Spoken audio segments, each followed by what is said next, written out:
여러분 안녕하십니까? 여러분 우리 맨큐 경제학 챕터 32장 개방경제의 거시경제 이론 같이 한번 공부해 보도록 하겠습니다. 우선 첫 번째 대부자금 시장과 외환시장에 대해서 살펴볼 건데요. 먼저 인트로 한번 보겠습니다. 우리 첫 번째 페이지를 보시면 자, 지난 30년간 일관되게 미국의 수입은 수출을 초과했고 우리 뒤에 그래프를 보긴 할 건데요. 미국 같은 경우 보면은요. 미국은 이제 개방 경제이기 때문에 수출과 수입을 할 텐데 주로 이제 수출보다는 수입을 많이 한 국가입니다. 그러니까 경상수지가 이제 적자가 되는 그런 국가였죠. 그래서 수출보다는 수입을 더 많이 하는 그러한 상태였고요. 자, 그러니까 수출에서 수입을 뺀 것을 우리가 순수출이라고 얘기하거든요. 자, 다시. 자, 수출에서 수입을 뺀 것을 뭐라고 합니까? 그러면 net export 해서 순수출 이렇게 얘기할 거예요. net export. 네, 그러면 수출에서 export에서 import 이걸 빼면 이게 0보다 작은 뭐 그런 상황이었었죠. 자, 그러니까 늘상 미국은 말이야 다른 나라에 비해서 이 경상수지가 적자 아니겠습니까? 무역수지가 적자였기 때문에 항상 정치적으로 문제가 되었었어요. 야, 이거 다른 나라가 미국에 막 수출 많이 하니까 미국 이거 다른 나라한테 맨날 당하기만 하는 거 아니야? 이런 얘기를 한다고요. 자, 그런데 경작절 사이에서 이제 논란이 뭐 있긴 하지만 업계에서는 지금 얘기한 것처럼 이거 봐, 무역수지 적자가 되는 게 거기요. 다른 나라 외국에 뭐 한국이나 EU나 뭐 일본, 뭐 중국의 불공정한 경쟁 탓이다. 이렇게 얘기하는 거예요. 불공정한 경쟁 탓이다. 야, 쟤네들 말이야. 어떻게 국가가 뒤에서 지원해주고 그러는 거 아니야? 그러니까 미국 기업만 너무 약하잖아. 미국 환경 규제 너무 심한 거 아니야? 다른 나라는 환경 신경도 안 쓰잖아. 뭐 등등등 투덜댑니다. 자, 이들의 주장에 따르면 외국의 업체들은 미국 시장에서 물건을 자유롭게 팔 수 있는데 미국은 뭐 한국 이런 데 수출하려고 그랬더니 우리나라에서 뭐 무역 장벽 같은 거 이런 거 막 설치한다는 거지. 그래서 야, 한국 무역 장벽을 설치해가지고 수출하는데도 버거운데 한국은 미국에 마음껏 수출하는 거 아니야? 뭐 이렇게요. 맨날 그러면 이제 무역 제재 이런 걸로 딴지를 걸고 들어갑니다. 자, 여기 문제를 던지고 있습니다. 여러분들이 미국 대통령이고 무역 적자를 없애고 싶다면 어떻게 해야 될까요? 마찬가지로 한국에서 아니면 중국에서 들어오는 어떤 상품에 대해서 이걸 해결하기 위해서 이렇게 외국이 말이야 관세 같은 불공정한 경쟁을 하는 것 같아. 그럼 역시 마찬가지로 관세를 부과할까? 이렇게 관세로 대응할까? 네, 이렇게 하고 싶은 유혹을 느끼기도 하고요. 또 일본의 자동차 수입 쿼터, 그러니까 수입할 수 있는, 이거는 관세라는 것은 수입품에 세금을 때리는 거니까 수입재 가격이 비싸지는 거잖아. 이거 말고 수입에 대한 수량을 통제하는 거야. 이건 가격 통제라고 보시면 되겠고, 이 수량을 통제한다. 네, 이거를 뭐라고 한다? 쿼터라고 합니다. 쿼터. 수입 물량을 제한하는 정책을 쓸까? 아니면 무역 적자에 대해서 미칠 수 있는 다른 방법을 할 것인가? 이런 것들에 대해서 늘 이슈가 되는 거죠. 개방 경제, 세계화, 글로벌라이제이션 이렇게 되기 때문에 그런 것들이 늘 이슈가 됩니다. 자, 우선 우리는 그래서 개방 경제에 대해서 살펴볼 건데 이렇게 거기 보시면 788페이지 한 나라의 무역 수지를 결정하는 요인이 무엇이며 정부의 어떤 정책이 무역 수지에 미치는 효과는 과연 무엇인가? 그런 것들에 대해서 볼 거예요. 그걸 보려면 우리 그냥 거시경제 모형에서 이렇게 수출과 수입까지 고려하는 개방경제 모형으로 확대를 해야 됩니다. 자, 이거를 확대하기 위해서 우리가 몇 가지 거기 나와 있는 간단한 모형들을 얘기할 겁니다. 자, 우선 기본적인 몇 가지 가정이라고 할까? 네, 한번 보시면 첫 번째 모형에 세팅을 하는 겁니다. 우리 두 번째 단락 보세요. 이 모형에서 국내 총생산은 주어진 것으로 가정한다. 그러니까 첫 번째는 GDP 있잖아. 특히 실질 GDP는 그냥 고정돼 있다. 이렇게 상정을 할 겁니다. 네, 그래서 실질 GDP로 측정한 한 경제 재화나 서비스의 생산량은 그 인풋에 따라서 요거는 우리가 생산량 아니겠습니까? 생산량. GDP잖아. 특히 우리 아무 얘기 안 하면 실질 GDP 이렇게 얘기할 거야. 그러니까 여기서 얘기하는 요 실질 GDP는 우리가 생각하는 노동과 자본 L과 K 그리고 기술 이런 것들이 주어져 있잖아. 그렇기 때문에 주어진 기술과 노동과 자본을 투입하면 아웃풋이 변형돼서 나오는 거라고요. 그래서 노동과 자본 이런 것들이 변하지 않는 한 고정돼 있다. 이렇게 상정을 할 거고요. 자, 그 다음에 두 번째 이 모형에서는요. 물가 수준이 주어져 있다고 가정할 겁니다. P도 고정돼 있다고 가정 이렇게요. 자, 이거는 이제 뭐 얘기를 심플하게 하기 위한 건데 거기 보시면 물가가 고정돼 있다. 이 물가 수준은 화폐 수요 공급이 일치하도록 조정을 한다라는 것이고 결국 거기 챕터 25장과 30장에서 배운 장기 산출량과 물가 수준 결정 이론에서 출발한다. 이렇게 얘기할 겁니다. 자, 이러한 몇 가지 그냥 이건 단순화시키는 과정입니다. 이걸 통해 가지고 우리가 살펴볼 거는 어떤 한 나라의 무역 수지는 어떻게 결정되는가? 오케이?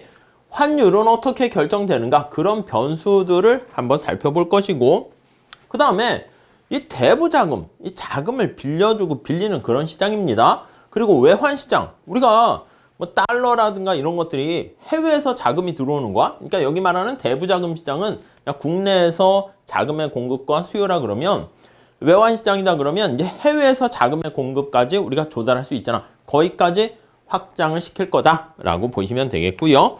자, 이것까지 분석한 다음에 다양한 여러 가지 정부 정책이라든가 사건이 이런 무역 수지와 환율에 어떤 영향을 미칠 것인가 그런 것들 한번 보도록 하겠습니다. 자, 먼저 대부자금 시장과 그리고 외환시장의 수요 공급 한번 살펴볼 겁니다. 이 대부자금 시장은 지금 말씀드린 것처럼 이렇게 보시면 돼. 우리나라가 있잖아. 근데 우리나라가 아시다시피 경제를 막 활성화시키고 경제 활동하려면 자금의 공급과 자금의 수요가 있어야 됩니다. 그래서 여기에 국내에서의 자금의 대부자라는 말은 뺄게요. 대부, 넣을까? 대부자금. 빌려주는 거와 대부자금에 대한 공급이 있고요. 또 이쪽에 대부자금에 대한 수요가 있습니다. 대부자금에 대한 수요가 있습니다. 자금에 대한 수요. 여러분, 대부자금의 공급은 이제 뭐에 의해서 결정됩니까? 라고 하면요. 기본적으로 저축이다. 이렇게 생각하시면 되겠습니다. 그리고 대부자금에 대한 수요다. 그러면 기본적으로는 투자다. 이렇게 생각을 하시면 되겠어요. 그래서 우리가 대부자금 시장에서 저축과 투자가 같아지면 바로 대부자금 시장에서의 균형이 달성된다. 이렇게 얘기할 거예요. 그래서 한 나라의 저축과 투자 이렇게요. 자, 그런데 거기서 그냥 끝나는 게 아니라 한 나라의 저축과 투자뿐만 아니라 대부자금의 해외 유출입. 그러니까 해외에서도 자금이 공급될 수 있고 해외에서 자금이 공급될 수 있습니다. 이 차입을 통해서. 그리고 우리가 자금이 좀 풍부해서 남았어. 그러니까 우리가 들어온 저축을 다 쓰지 않고 투자를 했는데 자금이 남았어. 그럼 다른 나라에 빌려줄 수도 있는 거 아니겠습니까? 그래서 해외에 대한 자금의 유출, 해외 자금에 대한 수요로 이제 나가는 것이죠. 그럼 요게 밖으로 유출.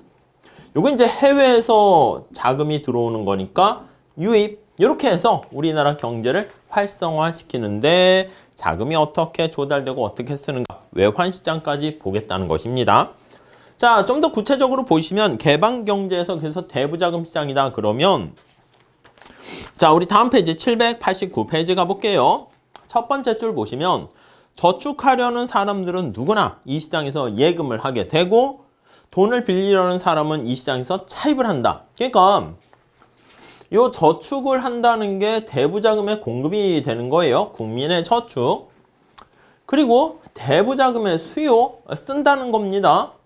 이게 이제 여기 나와 있는 투자, 그게 여기에 해당하는 겁니다.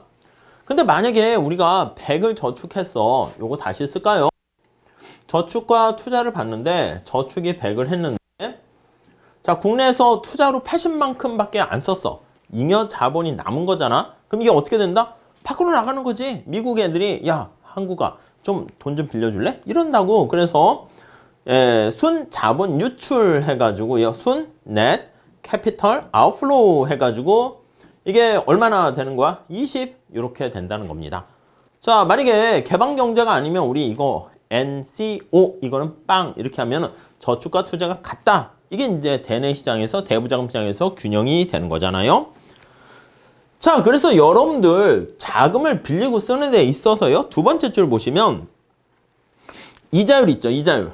이자율이 중요한 역할을 합니다. 이자율이. R이라 쓸게요. 이자율. 자, 이자율이 어떤 역할을 하는 거야? 이자율은. 자, 세 번째 줄. 저축을 하게 되면 이만큼 이자 수익을 얻죠. 그러니까 저축에 대한 수익률이야. 그러니까 이거는 저축에 대한 수익률. 네, 이렇게 보시면 될 것 같고요. 그 다음에 돈을 내가 빌리려고 해. 그럼 자금의 차입 비용이다. 이렇게 보시면 되겠습니다. 차입 비용이다. 네, 이해 가시겠습니까? 네, 그 정도 정리하시면 되겠어요. 그래서 저축은 국내 투자와 순자본 유출 이렇게 되어 있습니다. 자, 그래서 그식 바로 밑에 보시면 어떤 나라가 1달러를 만약에 소득의 1달러를 저축했어. 그 돈으로 그치 국내 자본재를 구입할 수 있고 해외 자산을 구입할 수가 있습니다. 자, 그렇기 때문에 이거는요 대금, 대부자금 시장에서 두 측면을 나타낸다고 하고 있어요. 그래서 자금의 공급, 이게 저축 이렇게 되는 것이고 국내 자본재 구입하는 데 사용되는 게 국내 투자 이렇게 되는 겁니다.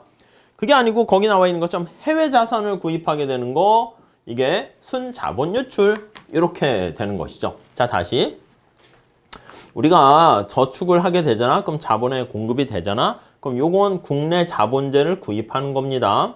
국내 자본재를 구입하게 되는 것이고, 자, 나머지 요거는 뭐야? 해외 자산을 구입하는 거야. 해외 자본재 구입한다 해도 되고 해외 자산을 구입한다. 이렇게 정리를 하시면 되겠습니다. 오케이? 이해 가시겠죠? 자, 그래서요, 요 대부자금과 관련해서 거기 한번 식을 보시면 세 번째 단락 볼까요?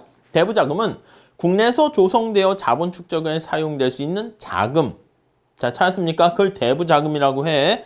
국내에서 조성돼서 자본을 축적하는 데 사용되는 자금. 그걸 바로 대부자금이라 합니다. 자, 국내 자산이든 해외 자산이든 그걸 구입하게 되면 대부자금에 대한 수요를 증가시킨다. 이렇게 보시면 되겠습니다.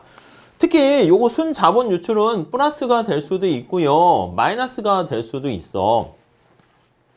앞에서 말씀드린 것처럼 여기요. 자금에 대한 공급 이렇게 됐습니다. 근데 자금에 대한 수요 이렇게 되는데 이게 더 크게 된 거야. 그럼 남는 돈 가지고 해외 자산을 매입을 하게 되는 거죠. 자, 그러면 이렇게 됐다라고 하면 우리가 앞에 균형식 보시면 net capital outflow가 0보다 크다. 뭐 이렇게 되는 거 알 수가 있습니다. 자, 그렇기 때문에 NCO가 플러스가 되면 그 나라의 자본이 밖으로 유출되는 겁니다. 해외 자산을 매입하는 거야. 그러니까 우리나라가 돈을 빌려주면서 일본, 미국의 건물이나 자산을, 해외 자산을 매입하게 된다. 이렇게 보시면 되겠죠. 자, 이게 마이너스면 오히려 해외에서 자본이 들어오는 거야. 그렇죠? 아웃플로우이기 때문에 뭐 인플로우 해도 되지만 요 NCO가 0보다 작은 음수이다. 이렇게 정리를 하시면 되겠습니다. 오케이, 그 정도 봐주시면 되겠습니다. 자, 요거 우리 앞에서 나타낸 균형식을 잘 보시면 될 것 같고요. 자, 앞에 말씀드린 것처럼 실질 이자율이라는 게 이자율이라는 게 다시 두 번째 줄 보시면 저축을 했을 때 거기서 얻게 되는 수익률이 될 뿐만 아니라 내가 투자를 위해서 돈을 빌린다 합시다. 그러면 그게 차입 비용이 된다라고 말씀을 드렸죠. 자, 실질 이자율에 따라서 대부자금에 대한 수요 공급이 변합니다. 자, R이 올라가면 저축은 어떻게 됩니까? 증가한다니까. 그래서 저축은 이자율에 대한 플러스 함수 관계를 갖게 되는 거야. 아니, 이자율이 올라가면 사람들이 저축했을 때 얻게 되는 수익률이 커지는 거니까 저축을 더 많이 한다니까. 이해가시죠? 자, 투자는 어떻게 됩니까 하면 내가 투자할 때 돈을 빌린단 말이야. 타인 자본 가지고 자금을 빌리는데 이자율에 마이너스 관계를 갖게 된다. 이렇게 보시면 되겠죠. 얘는 플러스, 얘는 마이너스 이렇게 보시면 되겠습니다. 자, 그러면 어떻게 되겠습니까? 우리나라 이자율이 올라간다 해볼게. 그럼 여러분들이 돈을 갖고 있어. 그러면 국내 이자율이 올라갔는데 우리나라 이자율이 2%, 미국 이자율도 2%. 근데 국내 이자율이 올라갔어? 아니, 그러면 여러분들 당연히 돈을 갖고 있으면 우리나라에 투자해야 되지 않겠습니까? 그러니까 미국, 외국에 돈이 나갈 이유가 줄어들게 되죠. 그렇기 때문에 거기에 나와 있는 것처럼 거기 마지막 단락엔 그렇게 얘기하고 있습니다. 뮤추얼 펀드를 예를 들어 가지고 여러분들이 어떤 펀드가 있으면 거기 나와 있는 것처럼 미국과 독일 아니면 우리나라와 미국 이렇게 생각할 때 우리나라 이자율이 올라가면 당연히 우리나라에 돈을 투자하는 게 더 낫기 때문에 순자본 유출은 감소한다 이렇게 볼 수가 있겠습니다. 자, 다시요. 밑에서 5번째. 자, 이 책은 뭐 미국 책이니까 미국과 독일을 예로 들고 있습니다. 미국의 금리 이자율이 높아. 그러면 두 뮤추얼 펀드는 미국 국채를 사는 게 더 유리하게 되는 것이고 따라서 미국의 이자율이 올라가면 미국인들은 해외 자산 구입을 줄이고 외국 사람들이 미국 자산, 미국 쪽으로 더 많이 이렇게 돈이 들어오게 된다. 여기서 미국에 뭐 채권을 구입하거나 그렇다라고 보시면 되겠습니다. 자, 그래서 이자율이 올라가면 순자본 유출은 감소하게 된다는 거 알 수가 있습니다. 자, 그래서 우리가 앞에서 얘기한 그 식을 한번 통해서 보시면 요거 식 잠깐 왔다 볼게요. 이게 대부자금에 대한 공급이고 요게 대부자금에 대한 수요다. 이렇게 보시면 되겠습니다. 자, 다시 이쪽으로 올게요.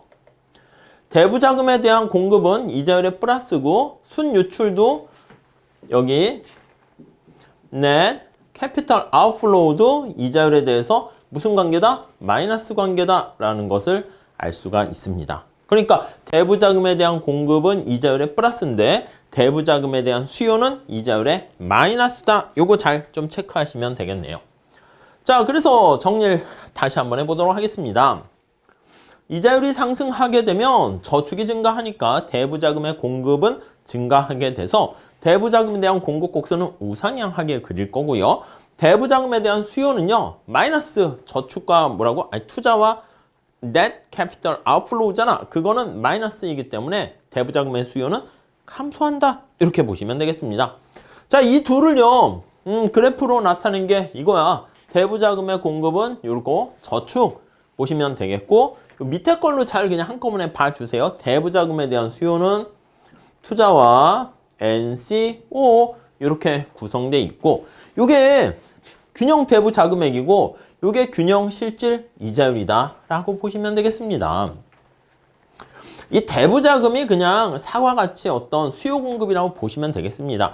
자금을 빌리는 대가와 관련된 자금의 가격이 실질 이자율이 되는 것이고 이게 균형보다 높은 상황일 때는 자금의 공급보다 수요가 더 작아 공급이 많으니까 이자율은 떨어지고 밑에 이렇게 있으면 자금에 대한 수요가 더 크기 때문에 이자율은 올라간다. 이렇게 정리를 하시면 되겠습니다. 오케이? 네, 그 정도 봐주시죠. 자, 이걸 이제 거기 보시면 외환시장으로 우리가 연결을 할 수 있는데 이게 순자본 유출이 있잖아. 이게 순수출하고 같은 말이다. 이렇게 생각하시면 좋겠습니다. 자, 우선 머릿속에 체크해 두시고요. 다음 페이지에 거기 식이 나와 있는데 식에 대한 설명 좀 볼게요. 첫 번째 줄. 이 항등식은 해외자산 매입액과 매각액의 차이는 그게 이거야.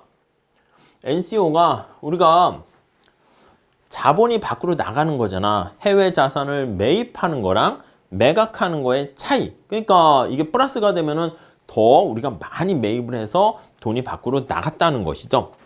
자, 이거는 정확하게 순수출과 같다라는 걸 나타냅니다. 자, 그 예를 들어 있는 거 한번 볼게요. 두 번째 줄. 자, 미국의 무역수지가 흑자면 이렇게 볼게요. 무역수지가 net export가 흑자면 이게 흑자이면 이게 수출 빼기 수입을 나타내는 거잖아요. net export가 이렇게 되면 미국 사람들이 세 번째 줄 보세요. 미국 사람들이 해외 재화나 서비스를 사들이는 금액보다 흑자니까 외국 사람들이 미국의 재화나 서비스를 구입하는 금액이 더 크다. 그러니까 이게 순수출이 흑자다 이렇게 되면 아니 수출에서 수입을 빼는 거잖아. 얘가 다시 한번 정리하면 순수출은 수출에서 수입 M이라고 쓸게요. 얘가 0보다 큰 거니까 미국 사람들이 수출하는 게 수입하는 것보다 더 크다 이렇게 볼 수 있겠죠. 자, 그게 거기 나와 있습니다. 이렇게 보시고 그러니까 이제 돈이 밖으로 나가게 되는 겁니다. 그래서 반대는 하지 마세요. 그냥 요것만 플러스가 되는 것만 잘 머릿속에 넣어두시면 될 것 같습니다. 자, 그래서 이게 자국 화폐 공급이 순자본 유출이고 자국 화폐에 대한 수요가 바로 순수출이다 이렇게 생각을 하시면 되겠습니다. 아니 이게 무슨 말이냐면 여러분 생각해 보세요. 이 순수출이라는 게 뭐야? 미국이다라고 하면은 미국이 수출을 많이 하게 된 거야. 근데 일본이나 독일에서 미국 물건을 사려고 해. 그럼 엔화나 뭐 독일 돈이나 뭐 이렇게 유로 하나 이런 걸 주면 미국에서 이게 뭐야? 이렇게 된단 말이지. 그럼 어떻게 해야 됩니까? 외환시장에서 달러로 바꿔서 사야 된단 말이야. 그렇잖아. 그렇기 때문에 자국 화폐에 대한 그러니까 미국이라고 하면 미국이 자국이라 할게요. 그러면 달러에 대한 수요를 나타내는 게 바로 순수출이다. 그렇기 때문에 여기 나와 있는 순자본 유출은 그게 바로 여기 나와 있는 자국 화폐 달러에 대한 공급이고요. 자국 화폐에 대한 수요가 바로 순수출을 의미한다. 이렇게 정리를 하시면 되겠습니다. 자, 얘네들은 뭐에 의해서 결정이 됩니까? 라고 하면 요 그러니까 같은 말이야. 무역수지가 흑자다? 그러면 수출이 수입보다 크다? 그러면 이 돈이 달러가 이제 더 많이 생기게 되니까 해외 자산 보유액이 증가되는 것이고 이 돈이 밖으로 나간 거야. 그래서 순자본 유출 같은 말로 생각하시면 되겠습니다. 아시겠죠? 자, 적자는 이거 반대니까 그냥 요걸로 잘 체크해 보시면 되겠습니다. 자, 그래서 얘네들의 영향을 미치는 게 또 뭐가 있습니까? 라고 하면요. 여기 외환시장에서 달러에 대한 수요와 공급에 대한 것은 환율에 의해서 영향을 받습니다. 자, 환율이 뭔가 그거 한번 다시 찾아보시고 환율은 미국 달러의 가치라고 보시면 되겠습니다. 달러의 가격이야. 달러의 가격이 비싸지게 되면 그러면 실질 환율 자체가 상승하게 되면 근데 여기서 표현하는 거는 반대가 되는 거죠. 미국 얘기니까. 그러면 수출은 감소하고 수입은 증가해서 순수출이 감소하게 된다는 것을 알 수가 있습니다. 자, 순수출은 감소하는데 순자본 유출은 실질 환율과는 관련이 없어요. 자, 다시 순자본 유출 요게 우리가 자국 화폐에 대한 공급 그걸 나타내는 건데 그 불변이 되는 것이고 순수출 감소 이렇게 되니까 수요는 감소하게 된다. 이렇게 볼 수가 있겠죠. 자, 다시 그 세 번째 달러 거기 한번 잘 보세요. 실질 환율이라는 게 국내 상품과 외국 상품의 상대 가격이죠. 그래서 미국의 실질 환율이 절상되면 상승하면 그럼 미국 상품이 비싸지기 때문에 그러니까 우리 환율은 바로 이렇게 그냥 보세요. 원래는 우리가 요게 달러란 말이지. 달러의 가격이 환율이에요. 그러니까 보통 우리나라가 이렇게 있잖아. 우리나라는 이제 원화를 쓰고 외환이다 그러면 이제 달러가 이제 외환이 되는 거야. 그래서 달러가 들어오고 나오고 이렇게 돼서 보통 이 환율이라는 것은 원달러 환율 해가지고 보통 얘기할 때는 1달러당 원화를 얼마나 줘야 돼? 이렇게 얘기하는데 근데 우리가 이제 외국 원서책들 같은 거 볼 때는 어차피 다른 나라들이 전부 다 외환이라 하면 그게 다 달러가 되는 거니까 이걸 이제 환율을 반대로 생각을 해서 그게 좀 헷갈리긴 해. 그래가지고 그냥 이렇게 쓰는데 우리 머릿속에는 그냥 우리나라 입장에서 생각하시고요. 그냥 환율이 올라갔다? 아, 그럼 달러의 가격이 비싸졌어. 그렇게 그냥 생각하시면 되겠습니다. 그러니까 지금 미국 책이잖아. 미국에서도 그냥 외환시장 하면 다 사람들이 다 다른 나라가 달러를 원하니까 그래서 그냥 달러라고 보시면 되겠어요. 무슨 말씀인지 아시겠어요? 그래서 달러에 대한 공급, 달러에 대한 수요 같아지는 데서 환율이 그대로 결정된다라고 생각하시면 되겠습니다. 그러니까 실질 환율 자체가 이게 올라가면 달러의 가격이 비싸지는 거야. 그러니까 달러의 가격이 가치가 비싸 이렇게 되면 그러니까 미국 입장에서 보는 건데 자국의 화폐 가치가 비싸지는 거니까 우리나라 원화의 가치는 싸지는 거잖아. 그러니까 뒤집어 얘기하게 되면 어떻게 돼? 미국산 물건의 가격은 비싸지고 우리나라 물건은 싸지니까 우리나라 입장에서는 수출이 증가하는 건데 미국 입장에서 봤을 때는 수출이 감소한다. 이렇게 보시면 되겠습니다. 약간 이게 좀 헷갈리는 측면이 있어요. 그래서 이거 좀 잘 체크해 주시기 바랍니다. 다음 볼게요. 자, 그래서 여기 보시면 외환 시장에서의 수요 공급인데 실질 환율이 상승하게 되면 지금 얘기한 것처럼 자국 화폐 공급은 불변이다. 그렇게 상정을 해요. 그냥 우상향한다 이렇게 할 수도 있는데 우선 심플하게 고정돼 있다 이렇게 보시고 그 다음에 자국 화폐에 대한 수요는 감소하게 되는 겁니다. 그러니까 우리가 화폐 시장 이런 거 기억나세요? 우리가 화폐가 있으면 화폐 이게 원화 아니겠습니까? 원화의 그거야 원화. 그럼 원화의 가격 이게 이자율이잖아. 그럼 우리가 이제 얘기할 때 어떻게 돼? 이 원화인데 이게 화폐에 대한 공급 이게 수직이라고 하잖아. 이자율에 영향 안 받고 중앙은행이 얼마 이렇게 하는 거. 물론 이제 나중에는 이자율에 영향 받는 내생적이면 우상향하게 그릴 수 있는데 이렇게 고정돼 있다 이렇게 한다고. 그리고 우리 원화라는 화폐의 수량에 대한 수요는 이렇게 우하향한다. 그래서 계속 얘기하지만 얘가 원화에 대한 공급이고 얘가 원화에 대한 수요다. 이렇게 생각하시면 돼. 근데 이거는 지금 뭐냐면 외환 시장에서 똑같다는 거야. 그래서 요거 달러야, 달러의 가격이 환율 이렇게 돼서 달러의 공급, 수직, 달러에 대한 수요, 우하향 이렇게 얘기하려고 한다는 거예요. 그래프는 좀 약간 다르게 그리긴 하겠지만 그렇게 보시면 되겠습니다. 그래서 외환에 대한 공급은 수직이고 수요는 우하향한다. 요 둘이 같아지는 점에서 이자율 결정되는 것처럼 환율이 결정된다. 이렇게 정리하시면 되겠습니다. 자, 그 얘기가 거기 나와 있어요. 다음 단락에 가보시면 두 번째 줄 볼게요. 달러의 실질 환율이 상승하게 되면 여기 정리되어 있는 겁니다. 미국 상품이 더 비싸지게 된다고. 그러니까 미국 상품에 대한 수요가 감소하는 거죠. 그러니까 이렇게 되면 미국 상품에 여기서는 자꾸 이제 미국이 자국이 돼버려가지고 그런데 상품의 가격이 비싸요. 비싸진다고. 그러면 수출 시장에서 경쟁력이 떨어지겠죠. 가격 경쟁력이. 그러니까 미국 상품에 대한 수요가 감소하게 되고요. 미국 물건에 대한 수요가 감소하게 되고요.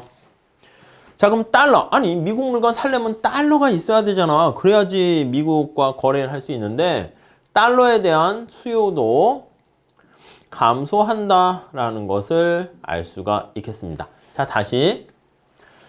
실질 환율이 상승하게 되면 달러의 가치가 비싸지니까 미국 물건은 가격이 비싸지고 그 결과 미국 물건, 달러에 대한 수요가 그래서 감소하게 돼서 자, 여기 보시면 요거 두 개가 상승할 때 감소하고 마이너스 관계잖아. 그런 의미에서 우리가 우하향한다. 이렇게 얘기를 하게 되는 것입니다.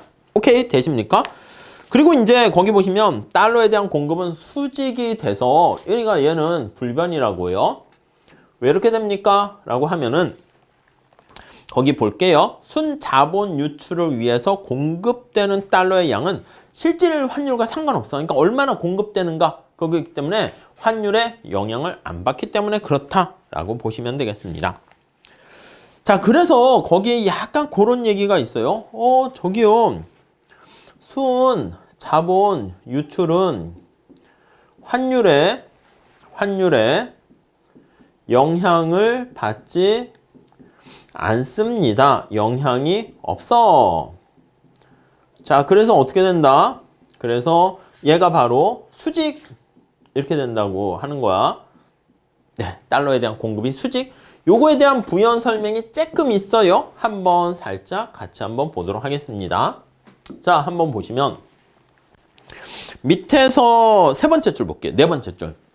미국 달러의 가치가 상승하게 되면 자, 저기 나와 있는 것처럼 미국 달러의 가치가 상승했습니다. 환율이 상승한 거야. 오케이? 자, 이렇게 되면 자, 앞에 본 것처럼 외국 상품의 제품의 가격이 미국 소비자들에게 더 저렴해지게 되는 겁니다. 그러니까 외국 상품의 가격이 자꾸 미국이 자국이 돼서 그렇지만 이렇게 되는 거야. 그러니까 미국 입장에서는 자기네 상품보다 외국, 중국에서 생산된 제품의 가격이 싸지는 거야. 그러니까 이걸 뭐라고 쓰면 좋으냐면 미국 입장에서 봤을 때 수입제 가격이 싸죠. 이렇게 보시면 되겠습니다.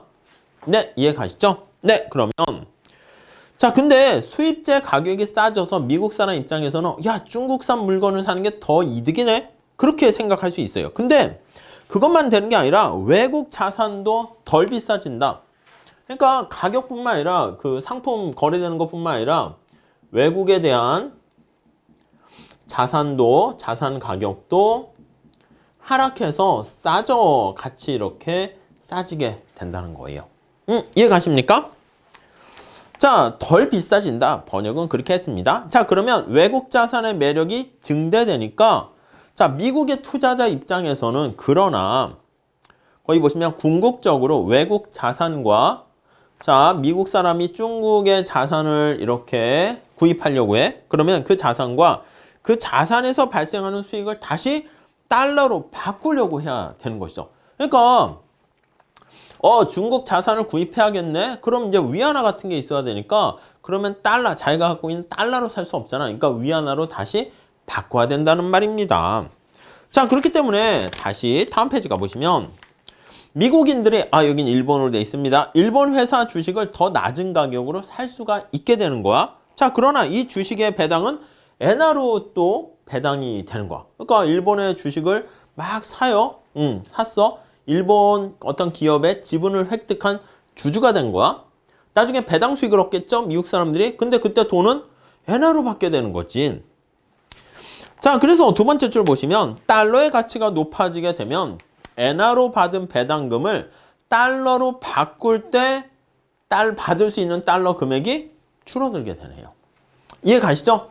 아니, 내가 엔화로 이제 받았는데 미국 달러 가치가 너무 올라가 버리니까 우리나라로 생각하면 미국 애들 입장에서 봤을 때 1달러당 1,000원이었어. 근데 1달러당 2,000원이 된 거야. 그럼 옛날엔 1,000원 받으면 1달러랑 같은 가치로 사용할 수 있는데 2,000원 받아야지만 이제 1달러의 가치가 되는 거니까 미국 애들 입장에서는 어떻게 돼요? 배당금 받았는데 생각보다 줄어들었네? 이렇게 된다는 것이죠. 자, 그래서 환율 변동은 해외 자산의 구입 비용과 해외 자산 보유에 따른 이득, 거기에 다 영향을 미치게 되는 것이고 그 결과 이 두 가지는 결국 상쇄가 돼서 쌤쌤돼서 환율이 이게 변하는 게 역시 이거랑 비슷한 거야. 이자율이 변하는 게 쌤쌤돼서 영향이 없는 거랑 똑같게 되는 것입니다. 자, 그래서 793페이지 보시면 두 번째 줄. 자, 우리의 개방경제 모형에서는 순자본 유출이 실질 환율에 영향을 받지 않는다. 그냥 그렇게 우선 가정하셔도 돼. 영향을 안 받는다. 그래서 수직 이렇게 보시면 되겠습니다. 책에서는 왜 설명이 나오는데 우선은 수직 생각하시고 수요 곡선만 우하향한다. 이렇게 보시면 되겠습니다. 자, 그래서 그래프를 이런 식으로 그릴 겁니다. 지금 외화로 교환되는 달러의 수량 그리고 우리가 볼 때도 이렇게 그립니다. 외환시장 할 때 실질 환율 그냥 2라고 쓸게요. 그럼 달러에 대한 수요, 달러에 대한 공급, 이게 이제 순자본 유출 이렇게 되는 것인데 쟤는 수직이고 얘는 우하향하게 되고 그래서 균형 달러의 수량은 이렇게 정해져 있고 균형 실질 환율은 여기 두 개 같아지는 데서 결정된다. 이렇게 보시면 되겠습니다. 자, 그 정도 정리하시고요. 우리 1번 문제 한번 풀어보도록 하겠습니다. 다른 조건이 다 같을 때 한 나라의 이자율이 상승하게 되면 자, 이자율이 상승하게 되면 이 대부자금 시장에서 저축과 투자에 영향을 미친다라고 말씀을 드렸죠.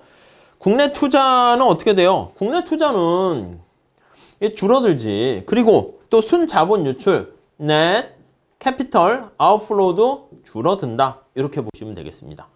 그러니까 이거 할 때는 우선 첫 번째는 모형에 좀 익숙해져야 되기 때문에 대부자금에 대한 수요고 국내 투자 그리고 해외에 대해서 돈이 필요한 거야. 해외 투자라고 보시면 되겠습니다. 네, 그거는 둘 다 이자율의 마이너스라는 거 생각해 보시면 될 것 같고요. 그래서 이게 우하향하는 거죠. 다음 2번. 다른 조건이 같을 때 한 나라의 화폐가 절상이 되면 이게 한 나라의 화폐가 절상됐다. 지금 여기서는 달러라고 보시면 되겠습니다. 환율이 올라가게 되면 이건 미국 지금 상황인 거예요. 그 책 내용에 입각하면 어이구 미국 물건 가격이 비싸졌네. 그러니까 수출은 감소하고 수입은 증가한다. 수입은 증가한다. 이렇게 정리를 하시면 되겠습니다. 자, 그래서 우리가 대부자금 시장에서 자금에 대한 것을 꼭 국내에서만 자금을 조달하고 쓰는 게 아니잖아. 그러니까 해외에서도 조달할 수 있으니까 외환 시장까지 연결했습니다. 네, 이렇게 우리가 살펴보시고 다음 2절에서는 순자본 유출을 또 연결을 시켜 가지고요. 개방경제에서 균형이 어떻게 달성되는가 거기까지 한번 보도록 하겠습니다. 자, 다음 시간에 또 이어서 할게요. 감사합니다.